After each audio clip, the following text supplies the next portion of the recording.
Сәлем достар, біз бүгін баялдыдан, яғни баклажаннан тағы да дәмді бір салаттың түрін дайындайтын боламыз. Алдағы уақытта Құдай қаласа, балалар тағамдары, пайдалы тағамдар, денсаулыққа пайдалы неше түрлі смузилардың рецепттерін және де көршілес елдердің тағамдарынан рецепттер салатын боламын.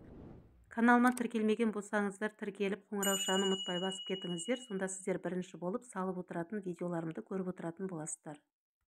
Жіберіп алмаңыздар. Ең алдымен барлық баклажандарымызды жуып, оны дөңгелектеп кесіп және ортасынан бір кесіп, ыдысымызға салып, үстіне біраз қасық тұз салып, оның суы шығу үшін жақсылап араластырып қойып қоямыз. Бас пиязымызды майдалап тураймыз.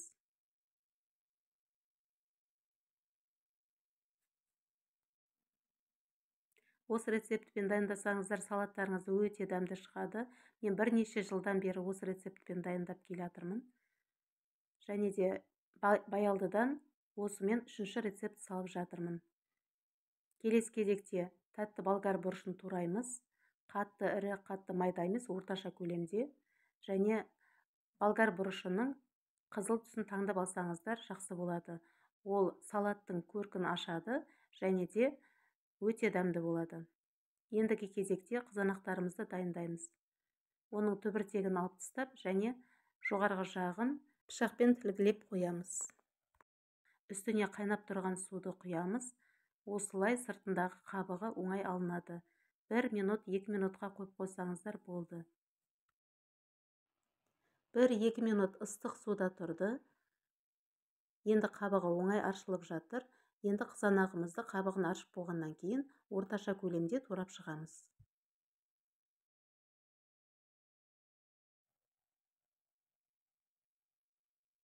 Біздің баялдымыз тұзды суда тұрды. Оның сөлі шығады, өзінің ащы сөлі шығады. Енді біз оны жақсылап сығып, ыдысымызға аламыз. Түбінен шыққан суды әрине төгіп тастаймыз. Үлкендеу ыдысымызға майымызды құйып, қатты отқа қойып, баклажандарды бөліп-бөліп қуырып аламыз. Бәрін бірдей салсаңыздар, ол жөнді қуырылмайды және өте көп уақыт алады. Баклажандарымызды бөліп-бөліп қуырып алғаннан кейін, сол майдың қалғанына пиязымызды салып қуырып, оны алтын түске енгенше жақсылап қуырып аламыз. Баклажандарды қуыруға 10-15 минут уақыт кетеді, ал пиязды 5 минуттай қуырамыз. Видеом ұнап жатса лайк басып кетуді ұмытпаңыздар.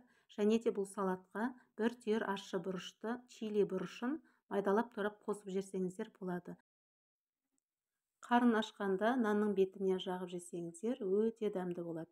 Дәмді салаттардың бірі. Жалпы мен үйдегілер және өзім баялдыны, яғни баклажанды жақсы көреміз. Сол себепті де қысқа арналған және күнделікті баклажаннан жиі салат жасап тұрамыз. Баклажан дәрумендерге өте бай көкөністердің бірі. Пиязымызды алтын түске енгенше қуырып алып, үстіне болгар бұрышын саламыз. Келесі кезекте қызанағымызды саламыз. Барлығын жақсылап араластырып қуырып алғаннан кейін, алдын ала қуырып дайындап қойған баклажанымызды салып, жақсылап араластырып, қақпағын жауып, орташа отта 40 минуттай қайнатамыз.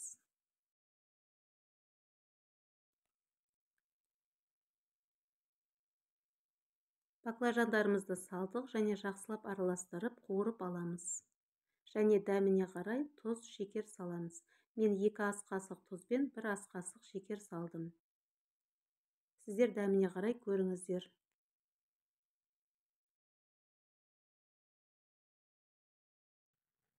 Кастрөліміздің қақпағын жауып, орташа отта дайын болғанға дейін шамамен 40 минут қайнатамыз. Арасында осылай араластырып тұру керек.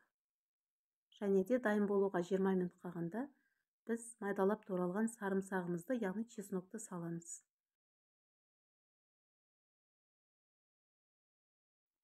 Банкілерімізді және қақпақтарымызды алдын ала қайнатып, стерилдеп аламыз.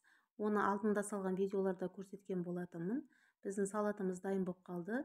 Астындағы отын өшіріп, банкілерімізге құямыз. Сіздер де дайындап көріңіздер. Өте дәмді шығады.